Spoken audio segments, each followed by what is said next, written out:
Thank you guys very much for coming and bearing with us.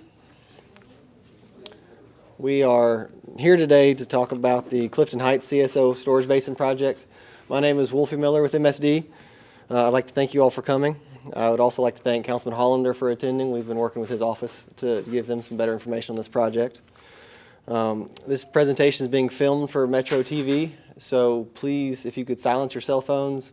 Any comments that you have, please hold them to the end. I believe we passed out comment cards that you can write on. We'll collect those later and provide an answer at that time.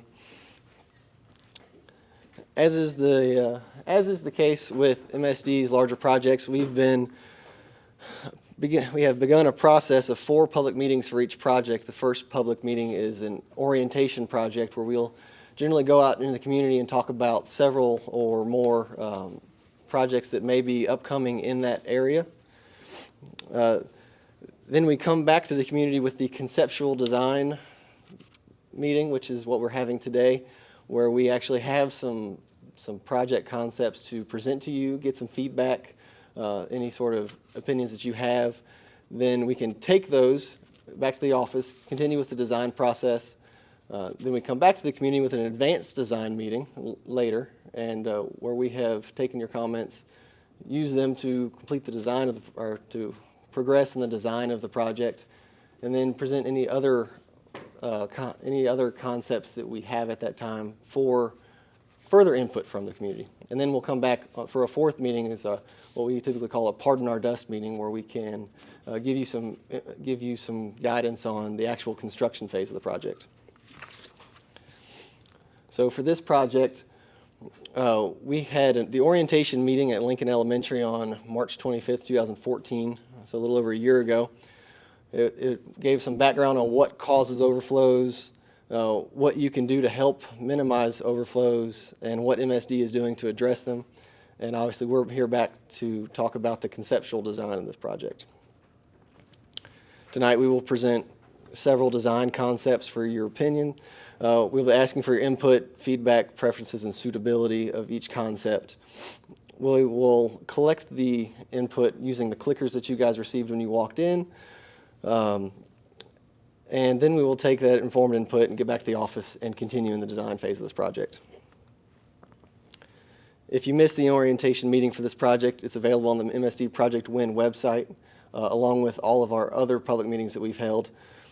And after each meeting, we prepare an online survey that you can direct any of your neighbors or anybody that you know that might be interested in this project to go out there to the website and actually take the survey, provide some input, the same kind of input that you'll have the opportunity to comment on tonight. So tonight, we will discuss why we're here, give a little background on the consent decree itself. We were going to ask some demographic questions, see who's in the room, and kind of how you came to be here tonight, what your means of information is. Give you an update on the design of this project, present these design options to you, gather any of your ideas and preferences on these concept designs, and then we will collect some comment cards from you at the end. So while we're here, here you can see some people experiencing one of our streams. These resources contribute greatly to the quality of life in our community. As a result of work MSD and many others have done over the past decades, our waterways are cleaner than they really have been since Louisville was founded as a city. Most of the time, quality of these waters are good and safe for various types of activities that we might perform, whether it be fishing or canoeing. What you may not know, however, is that when it's raining, sanitary sewer pipes fill up with rainwater and cause problems like this. Here you can see some untreated sewage that's been discharged into the creeks with overflowing from the sewer. This happens along the streams and the Ohio River. Here's a map of the county showing each location where an overflow has occurred. The green dots are actually out in the separate system, where rainwater shouldn't get in, but they still overflow from time to time from issues. Tonight we're going to discuss some of the blue dots. The blue dots represent combined sewer overflows, which are mainly within the Waterson Expressway as a general boundary. These combined sewers are actually designed to take the rainwater, but when it rains too hard, The pipes fill up with the rainwater and the sewage, and they discharge. MSD has projects designed to eliminate these SSOs, the sanitary sewer overflows, and to mitigate the combined sewer overflows. So you may ask, what is a CSO? A combined sewer conveys both stormwater and wastewater to the treatment plant for full treatment. A combined sewer overflow is a location that you can see here. It's actually a dam in the sewer pipe that during dry weather, all of that flow is conveyed to the treatment plant for treatment. But as it fills up with rainwater, it actually will discharge at points that it was designed to at the time to our creeks and streams. In 2003, MSD began discussions with EPA and the state of Kentucky to address the situation we have in our community. In 2005, we entered into a federal consent decree. The court order was required MSD to develop and submit a plan to address the dots we saw on the map. There are overflows similar to the photos that we showed and more. The plan was developed with input from the community and was submitted in 2008 and approved in 2009. This plan requires that we work on the combined sewer system, like I said, inside the Waterson, to be completed by 2020, and the SSOs, the separate sanitary sewer overflows, completed by 2024. So in that plan, we have several ways that we can address combined sewer overflows. We have source control projects like green infrastructure, downspout disconnection, sump pump disconnection, and sewer rehabilitation that we can actually reduce the impact that the rainwater has and keep more rainwater out of the combined system. And then we have larger gray infrastructure projects, which are like we're going to talk about tonight, storage basins, some pipeline projects, expanding pump stations and treatment plants. As of today, we're about 50% complete with our reduction and with our projects. Right now, we're in the CSO abatement phase. And like I said, these have to be complete by 2020. The sanitary sewer overflows have to be eliminated by 2024. So this map shows some of the largest basin projects and green infrastructure projects in the community. And as you can see, they're really all over the city. It's definitely not an isolated issue. So at this point, I'd like to take some demographic questions. We will use the clickers and go with it that way. So if everybody can get those clickers out. The clickers are simple to use. You push a button to select the answer that's displayed. It gives you an answer that is anonymous, it's simultaneous, and you can see what other people in the room vote, and you have an equal voice. Everybody has a voice, whether they want to be loud about it or not. So the first question would be, how young are you? So we have an opportunity. So you just need to press one button that corresponds to your age category, and it will collect it. If you see a green dot when you press the button, that means the answer has been, or your response has been transmitted. If you see an orange or a amber colored flash, then let us know and we can get you a new clicker.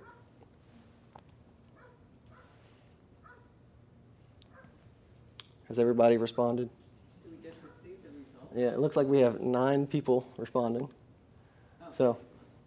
So most people here are in their 60s. So that's the easy one. Now, if we could have your gender, so 1 for male, 2 for female.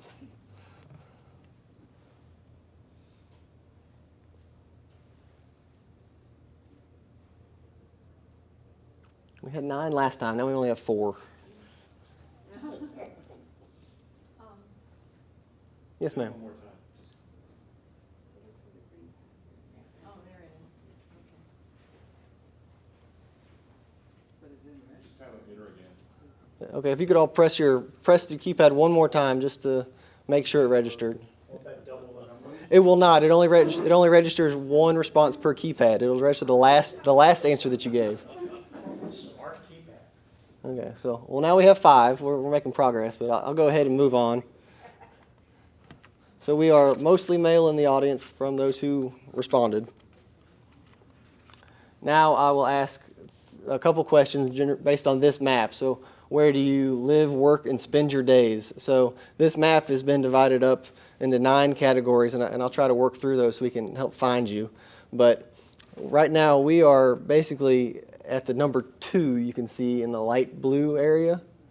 That number 2 is bounded by Brownsboro Road to the north, Frankfort Avenue to the south, Melwood Avenue to the west, and Bingham Park to the east. Number 1 is bounded by Brownsboro Road on the south, Melwood on the west, really the WLKY area on the north, and Kenilworth Road on the east. Area 3 is just to the east of that, still bounded by Brownsboro Road to the south, Melwood Avenue to the north, and really Height Avenue to the east. Area 4 is everything east of Bingham Park between Brownsboro Road and Frankfort Avenue until you get to Height Avenue. If you live east of Height Avenue, you're number 7. If you live south of Frankfort Avenue or the railroad tracks, you're an 8. Area 5 is between Frankfort Avenue and the railroad tracks and Melwood. Area 6 is pretty much everything west of Melwood Avenue and north of I-64. And Area 9 is west of I-64. So does everybody have a general idea of where they live, work, and spend their days? Okay. So first, where do you live? So you just press the number that corresponds to the area that you live in.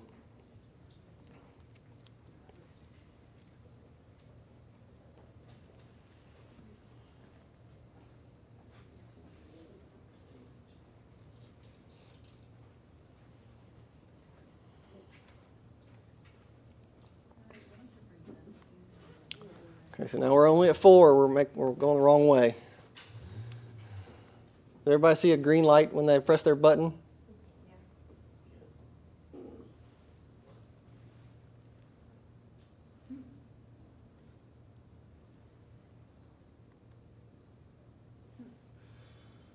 Okay, we're back to 5.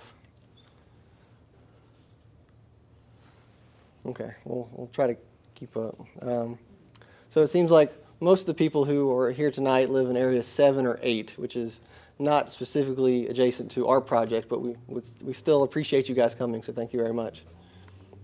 So now, where would you spend your days? Like this map is the same as it was before, but a refresher if you need to find a different location.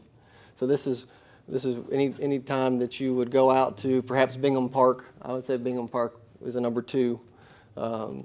If you work in the area, or perhaps go to school in the area. If you happen to work here at the American Printing House for the Blind, or go to school at the Kentucky School for the Blind, you'd be in number 2.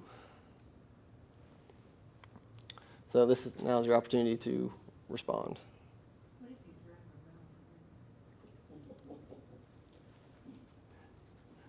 If you drive around, just wherever you park the most.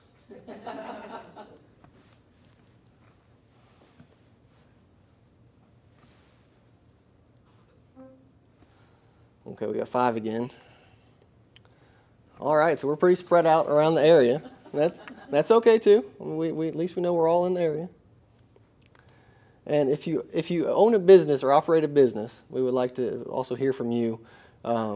If you don't operate a business, this would be an opportunity to press number 0 or number 10, depending on the keypad.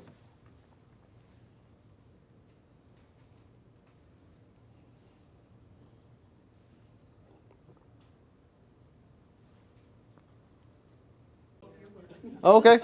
All right. We have 12 answers. I think we're making progress now. So we'll move on. We'll get to the really hard stuff now. Okay. So now most of the people in the audience don't own a business. So now we'd like to know how you heard about this meeting, whether you received a postcard in the mail, or whether you saw it in the Courier Journal, Metro Council and District Newsletter, a neighborhood association meeting. You heard about it from someone, a neighbor. Or you received a flyer, if you saw it on our website, if you received an email, or another way. So if you go ahead and press your button, polling should be open. It seems like most of the people saw it in the Metro Council District Newsletter, so thank you, Councilman Hollander.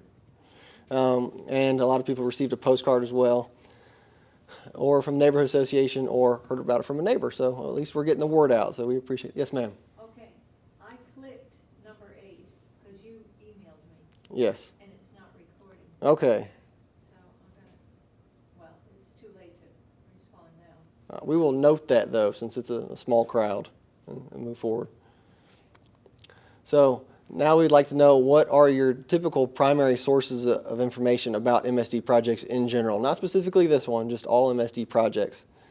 You can go ahead and press your buttons at any time, but we'd like to know if you hear about it from public meetings like this, or you are able to see the videos on Metro TV or our website, broadcast, mainstream media, alternative press, or online media. Those would be like blogs or another form. Word of mouth would be talking to a neighbor. Or if you haven't heard of any MSD projects before, then we're not doing a very good job, and we'd like to know that as well. You left off Bill's newsletters.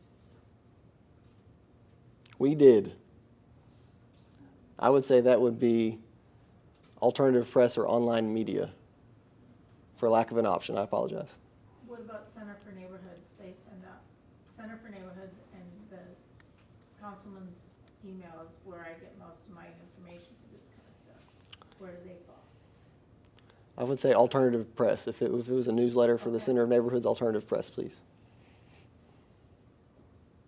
And you can select more than one. You can select up to 3 of these options if you hear about it from multiple sources.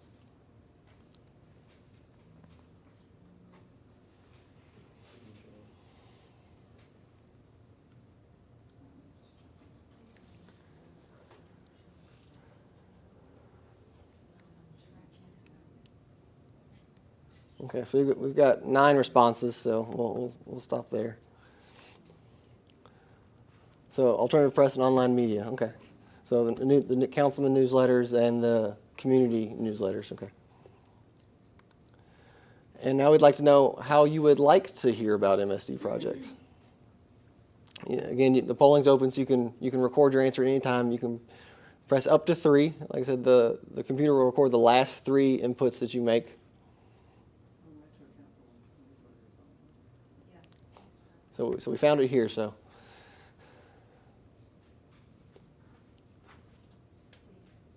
I don't receive bills. The newsletter is there. I got that. Okay, so we've got almost all of our responses. So we'd like to hear about it from public meetings, which is good because I don't think we're going to stop doing those anytime soon. MSD email, and if you aren't signed up for MSD email, it is a sign-in or a sign-up is available on our website, and Metro Council District newsletters. Okay. So now we're going to provide you an update on this project, the Clifton Heights Basin, the design process. So this is the map that I showed you previously. This red circle, kind of at the top right of the image, is the project we're talking about. This one of many, like we said. Now, I've provided a map that actually shows what the sewer drainage area is for this project. So down here in the green square is really where we're going to zoom into, but just in case you don't think that you're part of the issue that is these CSOs, but it really extends into Mockingbird Valley, over to Crescent Hill, down towards Payne Street and the Clifton Center. So it's a pretty wide area. So this project location is really, the property is bounded in this yellow area. It is, it's the low area off Drescher Bridge is the best way I can describe it. Right now it's kind of situated between the Rock Bluff on the north side, and there's a lot of trees on the south side, really near Melwood Art Center. It's adjacent to Birdie. It is adjacent to Birdie. So how the current overflow system works. Right now there's 3 CSOs that are associated with this basin.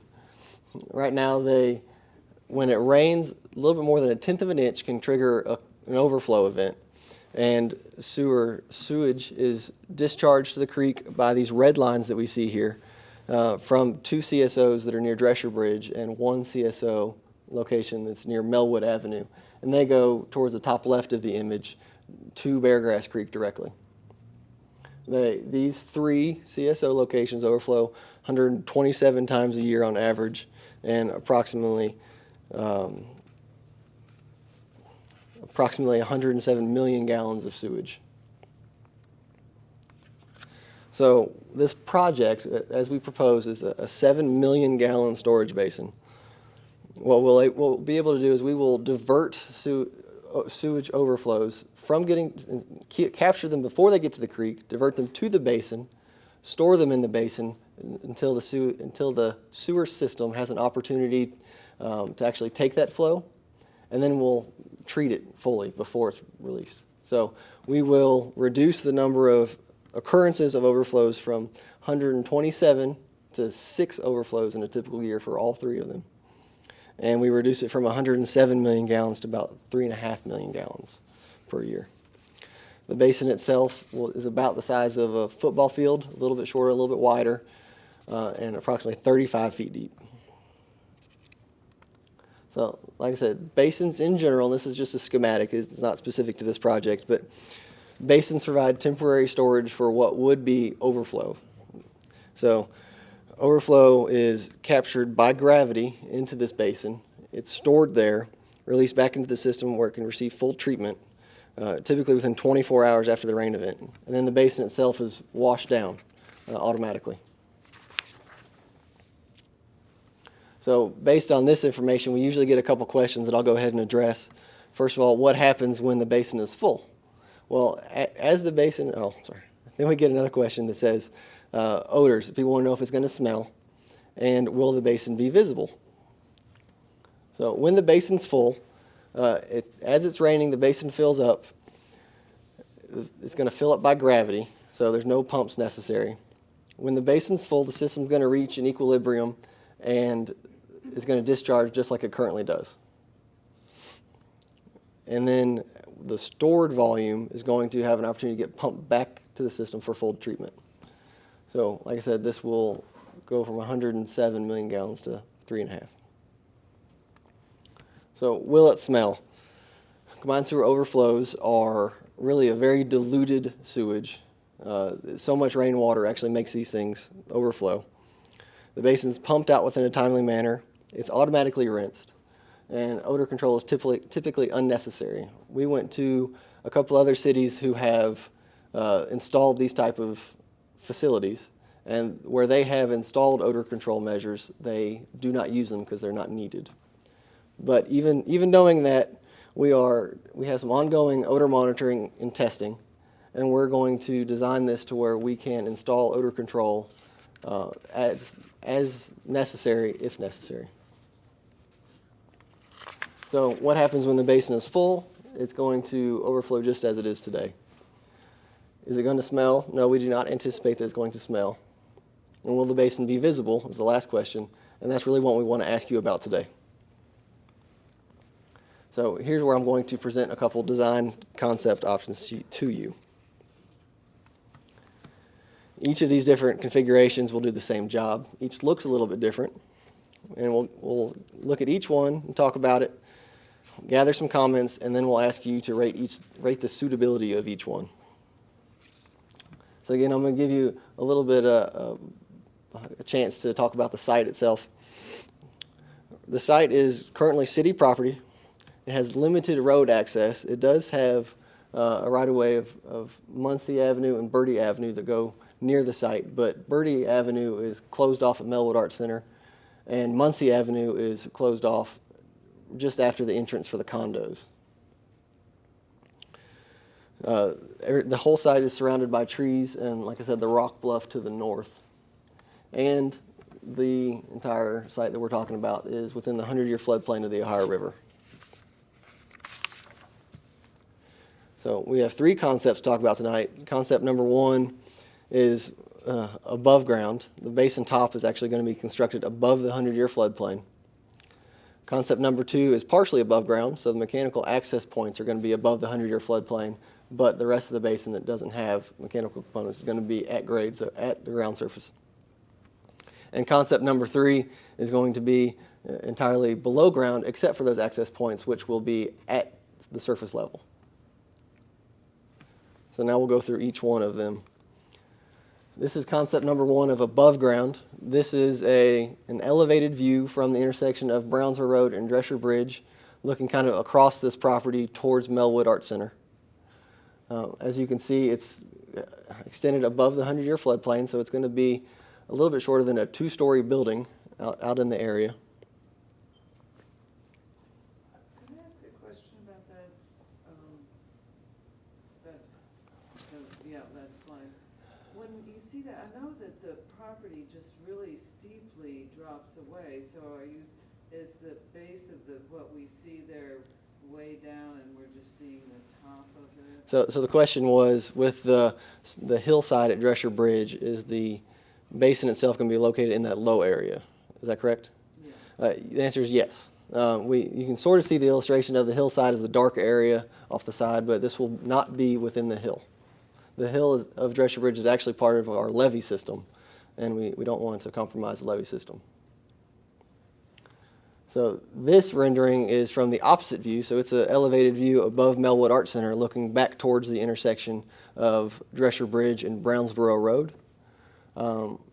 Really from here you can kind of see the roof, and that's about it. But a couple of the features of this, it's going to be aesthetically consistent. It's going to be a one structure. It is the most noticeable structure, and it's going to be the most expensive to build. Can you point to that, please? The structure itself, Yeah, point to the structure. the structure itself, she's asking for the location. It's this kind of white-looking square right there. Okay. And does it run up right against that hill on Drescher Bridge? I mean, because it's so unstable. It does not. It is not. We don't get close to the hill on Drescher Bridge. No, we do not. Concept number 2 is going to be partially above ground. So like I said, there's going to be some mechanical access points that would be above the 100-year floodplain. So they're going to stick out of the ground approximately the height of a 2-story building. But the rest of it that doesn't have those access points can be at ground elevation. So this is a little bit less expensive to build than the first one I showed you. It's less visually imposing as far as the vastness of it. But we still can't plant trees or shrubs on top of it, so it's not a solution in that regard. And concept number 3 is below ground. So we will have actually grass planted on top of it. We do have to have some access points, but they are lowered to the ground level itself. So this is going to be the least expensive to build. It's the least visually imposing, in my opinion. You can't plant trees or grass, or I'm sorry, you can't plant trees or shrubs on top of it, but we can plant grass on top of it. Why not? Why can't we plant trees or shrubs? Grass. With, Putting grass on top of buildings now. with this option, we can Oh, we we can. can plant grass. I apologize if I misspoke. But it wouldn't be deep enough to plant trees, I presume. And we don't want the roots on top, but correct. So this is the point where you have the opportunity to give your ideas and preferences on these 3 concepts. First, would anybody like to make any comments for general improvements to these concepts themselves, or other things that we need to be mindful of? As soon as Tony gets set, he's going to actually type them in here. So just give us a moment. Sir on the right. Could I ask a couple of questions first? Will the volume of the water contained that you mentioned earlier, and I think it was in terms of gallons, millions, is it the same in each of the 3? Yes. The question was, is the volume of water the same in each of the 3 concepts? The answer is yes. The 7 million gallons is actually stored below the ground no matter what. So for concept number 1, sticking above ground, that's really just void space inside. Question 2, in the lowered one, the one with the grass on top, the one you can visually barely see, how much excavation might be required in each of the 3? A lot of excavation in number 3, less in number 2, the least in number 1. The question is the amount of excavation differentiating between the 3 concepts. Is that correct? The amount of excavation is the same in all 3.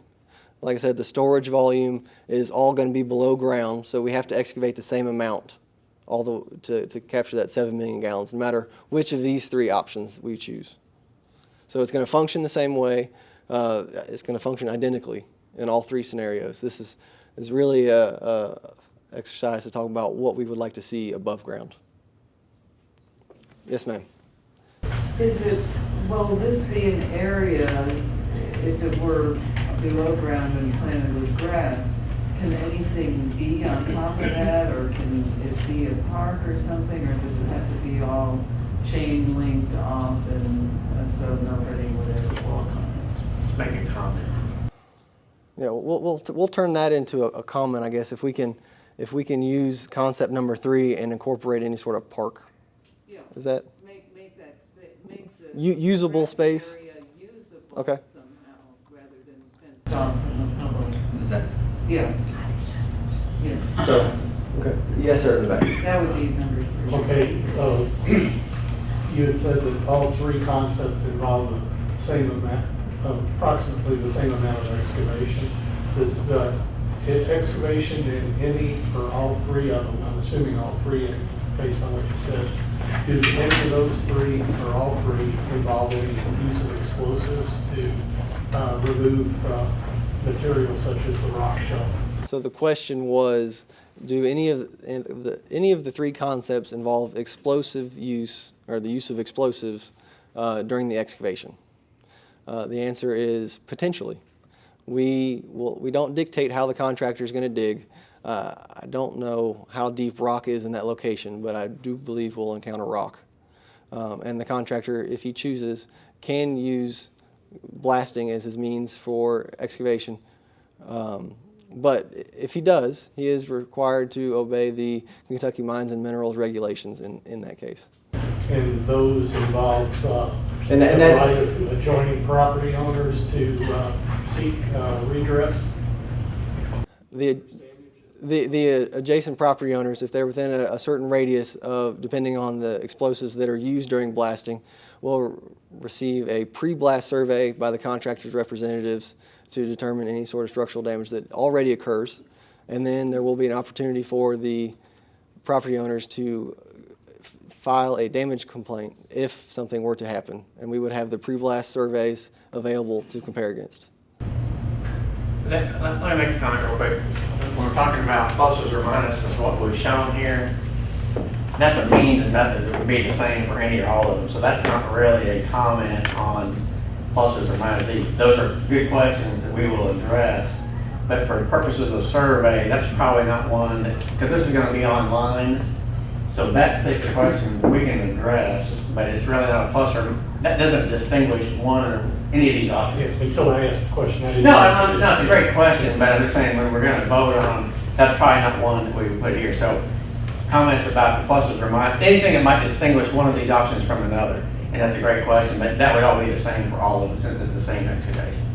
So if we could, I guess for the purposes of voting on these pluses or minuses, if anybody has any comments on that we could be mindful of to how we can improve, or even if you have any comments on how we did a really good job on one of these concepts, that's okay too. I think the third concept is probably the most aesthetically pleasing. I mean, rather than have a big old concrete structure, at least grass would not be quite so environmentally unfriendly as more concrete. So if we could put a comment here that we would like to make sure that any of the three concepts that you were going to vote on here soon is visually pleasing. Would that be? Just more environmentally friendly. I mean, we're cutting down trees and then you want to put up a big pile of concrete. At least if we have the third one, it'll be grass and it'll be a little bit softer on the environment than putting up a pile of more concrete in the area. Yes, ma'am. A follow-up to that, just to maybe better understand the first concept. What is the advantage to constructing the building if in all three concepts the basin is entirely independent? I guess the question was, what is the advantage to concept number 1 if the basins function the same? And that is really something that it'll look consistent. The advantages are really going to be aesthetic. If you would prefer, if somebody in the audience would prefer something that looked like a building there instead of something that looked like green space there, you'll have an opportunity to vote on that. So I'm going to take these three, unless you have one. I just had one Yes, ma'am. Curious about the ongoing maintenance. Does it differ among the three options? Is there any more difficulty or ease of maintenance? I guess she asked if the ease of maintenance is different on any of these, and we're really not going to present any of these that we can't operate and maintain. So the operation and maintenance is really going to be equivalent on all of them. So. Well, but is one version of maintenance more expensive for tax purposes? I do not believe that one version of maintenance is going to be more expensive than another. Yes, sir. As far as the functional life expectancy, is there any difference between the three? I do not believe so. The functional life expectancy should be the same in all three. Yes, ma'am, in the back. Did you have a comment? I'm sorry. Well, I just kind of had a question about the building itself. Will it have doors that could potentially be vandalized that someone could get into? Or would it be more secure one way or another? I guess that's what I'm asking. She asked if one would be more secure or less of an opportunity for vandalism. And I do not believe the security is an issue with any of the three. I will ask Tony to put the chance of vandalism is probably going to be higher on concept number 1. So let's put that down there. Tag, I mean, spray painted. That's kind of what. Yeah, I mean, anything up in that, I mean, it'll be tagged. Yes, sir. Any disease-related factors that would go into concept 1, 2, or 3, I presume that all this is safe, whether it's mosquito-borne, whether it's sewage mixed in, escaping, and so on. All of that is being handled. Yes, the gentleman asked if there was any concern for one concept or another as related to diseases or infection to the community. The answer is no. This will be a covered, contained facility no matter what, so that any sort of additional risk of that is not higher in one concept or the other. Yes, sir, in the back. I think cost should be a major influence on the design chosen, so that monies can be used on other projects. And the other thing is on the tree berm, to use a high percentage of evergreen so that you have year-round cover. Okay. So, Tony, if you could put cost and make sure we plant evergreen trees where we can. So if it's okay with you guys, I'm going to open this up so we'll have an opportunity to vote on which ones of these that you... Not yet. Okay, now. So now you have an opportunity to vote which ones of these are most important to you that we need to think about. So I will say that the vandalism and security number 4, that's the reduce the risk, reduce the chance of vandalism. We don't want to promote vandalism. And you can choose any 3 of these if you would like.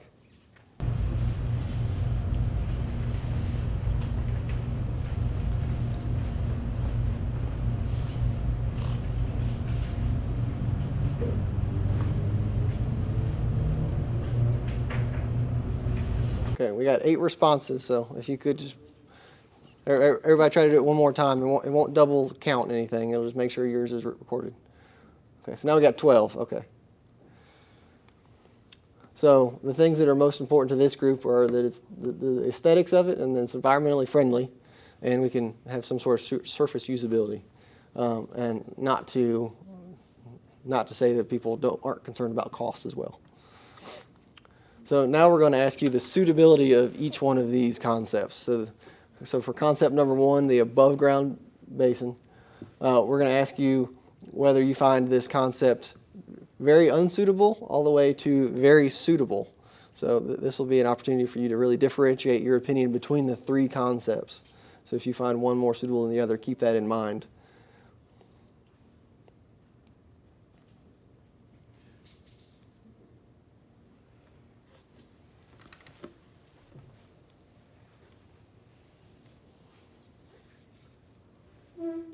We only received 4 responses, so really push on your buttons if you don't mind.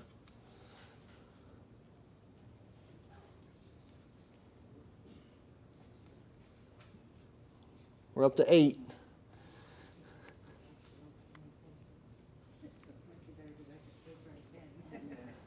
Nine. Okay, we got 9 responses, so I'll go ahead and move on. We'll have an opportunity to vote on the other 2 as well. So most people in the audience think this concept number 1 is very unsuitable. So, okay. So concept number 2, this is going to be a partially above ground, and the rest is going to be at the ground surface. And before I changed it, I called this one risers because one thing is going to be rising above the floodplain, but this is the partially above ground option.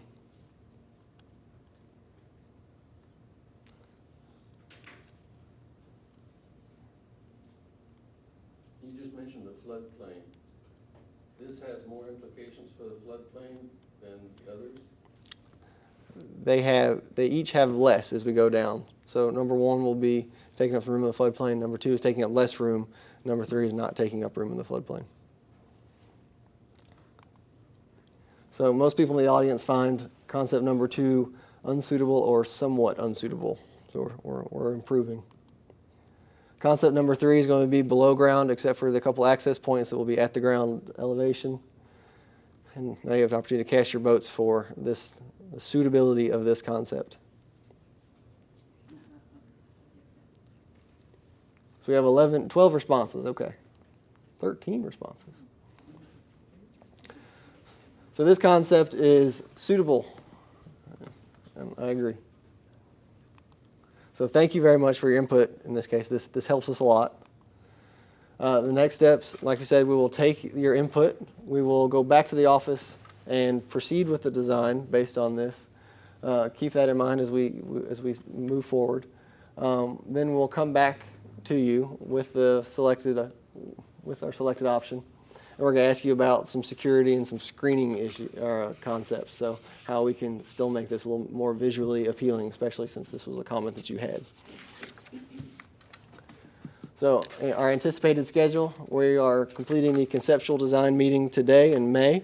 We will anticipate being back this summer, perhaps I hope to be here in July. We anticipate completing the design later this year and trying to begin construction sometime in the spring or early summer of 2016. Yes, sir. What's the current cost of this baby roughly, if you take a mean or median, average for 3? We are still pretty early in the design, but somewhere around $20 million. 2 years ago, when this was presented, they were guessing 13 million. I had the paperwork that wrote the stuff in it. The size grew. I believe the size grew a little bit since then as well. That was based on. If you've got something that is sticking way out like Plan 1, it seems like to get the volume you need, you'd have to do less excavation. Plan 2 drops some, or looks like it, so you need a little more excavation. Plan 3, because it drops quite a bit more, you need to do still more excavation. I'm just wondering how you make the physics and the math of that work. I can't get that through my head. And I'll answer that in just a question. If you could, I'll keep it in mind, if you could write it on a comment card, I'm going to give our people a chance to collect those comment cards just so we can do that while we speak at least. I won't sleep tonight if I don't get it. No, seriously, it just seems like a matter of volume, Okay. So if you have any comment cards, please pass them to the center. Gentleman in the green polo will receive them from you. Should I write that down? I'll remember that one. Okay. Okay. So if there are no other comment cards, that's very easy to remember. Okay. Okay. So as we finish up the presentation, I just want a little public service announcement. If you see an overflow in action out in the field, please call MSD. We have the crews capable of actually barricading this off, keeping people out of it. Don't try to do this yourself. There's more information at the Project Win website. You can go there to find information on this project and other projects. And like I said before, you'll have an opportunity to take this same survey that we have. If you have some neighbors and they want to voice their opinion on the suitability of these 3 concepts, they can come. They can't add any other things that we added here, but they'll be able to vote on the things that you guys added. And that'll be up in a few days. Could I suggest something on more voting or more opinion? Neighborhood associations, there's several of them in this area.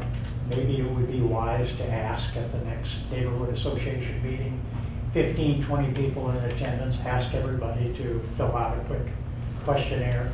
If you're looking for numbers of votes. So that was a general comment on getting people to fill out this type of questionnaire at neighborhood association meetings. What we would like to do is actually go to those meetings and have people direct them to the website and have them fill out the website so it's all tallied that way. But I have reached out to a couple neighborhood associations and I haven't been to the actual formal meeting, but I went to a Clifton board meeting. So we have and will continue to reach out to the neighborhoods. Yes. Don't forget that there's some people that do not use computers, and you could miss people.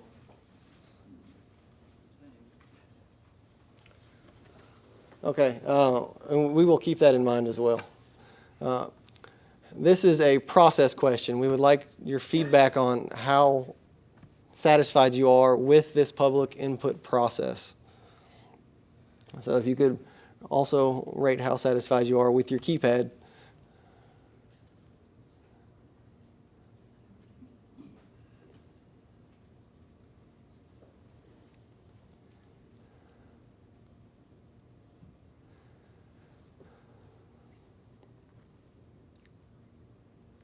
We have 8 responses right now.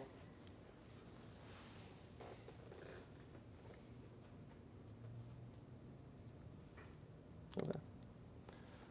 So we like to hear that most people are somewhat satisfied with this process. So we always have room for improvement, but we appreciate you taking your time and reaching out to us. We will try to improve for the 2 people that were somewhat unsatisfied.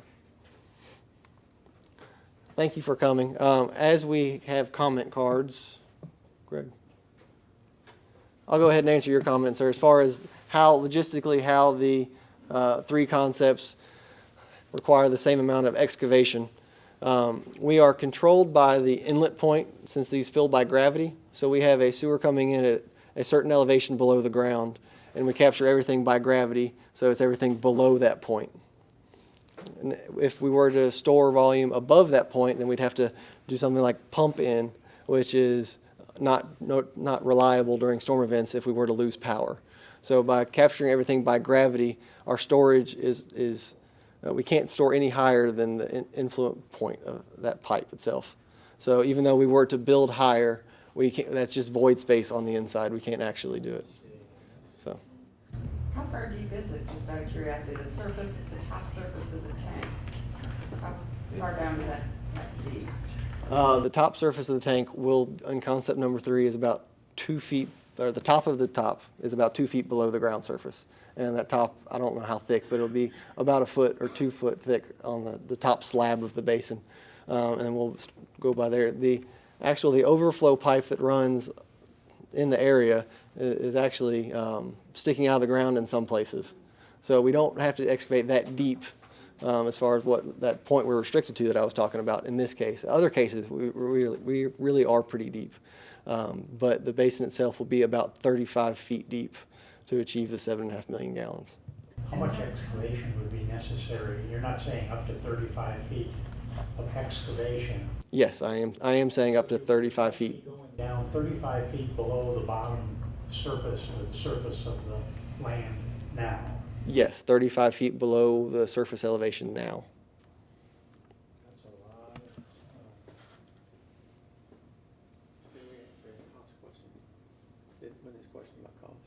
Yes.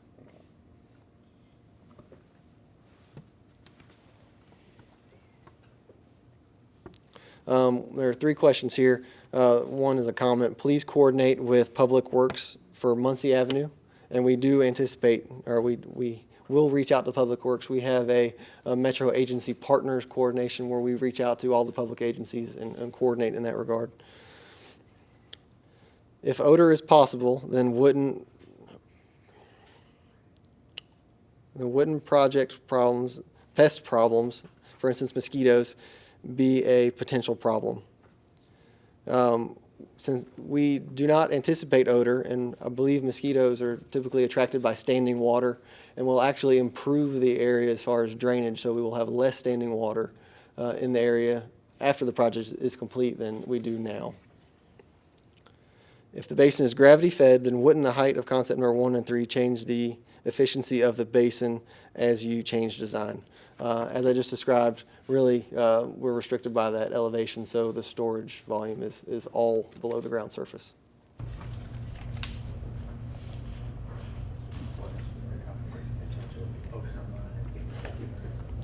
A request for a copy of the presentation. The presentation will actually be available online, and we can get it to you in that way.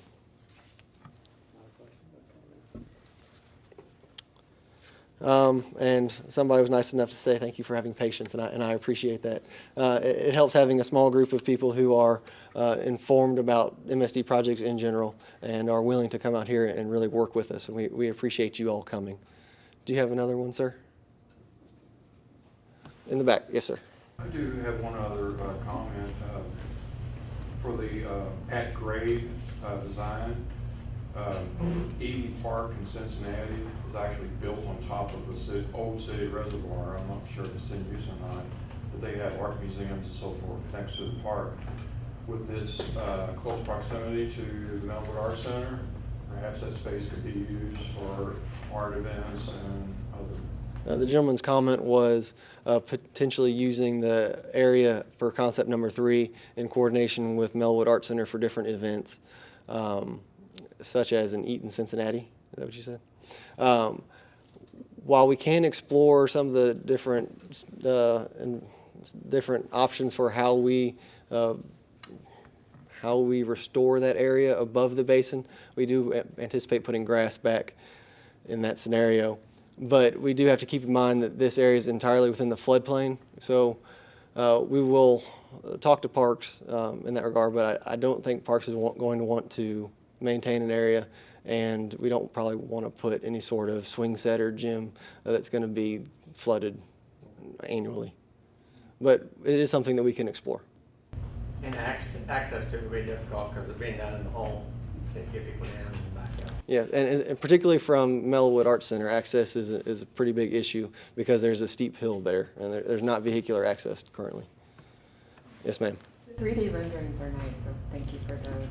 Some quick, even hand-drawn sections just to show where the basin is in relation to the changes in grade might have also been helpful. Okay. She said that the renderings are nice, but maybe some sections that show how the basin interacts with the ground elevation there. That's something we can prepare for when we come back for the advanced design meeting. Now that we have some input from you guys, and we can progress and we can have something a little bit more substantial to show. Yes, ma'am. In the number 3 concept, when the basin is full, how far is the surface of the liquid from the roof of the structure? The question was, when the basin is full, especially for concept number 3, how much room is between the water surface elevation and the bottom of the basin roof? Is that correct? We expect it to be somewhere 8 to 10 feet, I believe. It might be a little bit less. We hope to put a catwalk in there to where we can get access, but I might have to duck. So we'll see. Yes, sir, in the back. In regard to her question about the elevation, you said you were going to bring some illustrations. Were you talking in terms of like topo maps or three-dimensional drawings? The gentleman's question was about the section views that I just described.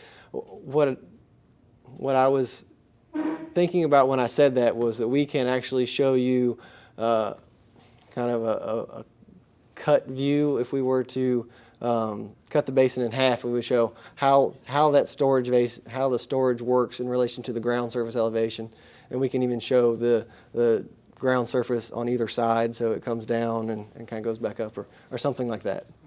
But we should have that information and more when we come back, now that we have some input to go on. If those are all the comments, then I thank you very much for coming tonight and working through this with me. Like I said, I appreciate you guys taking the time out and really being informed about MSD projects, so thank you.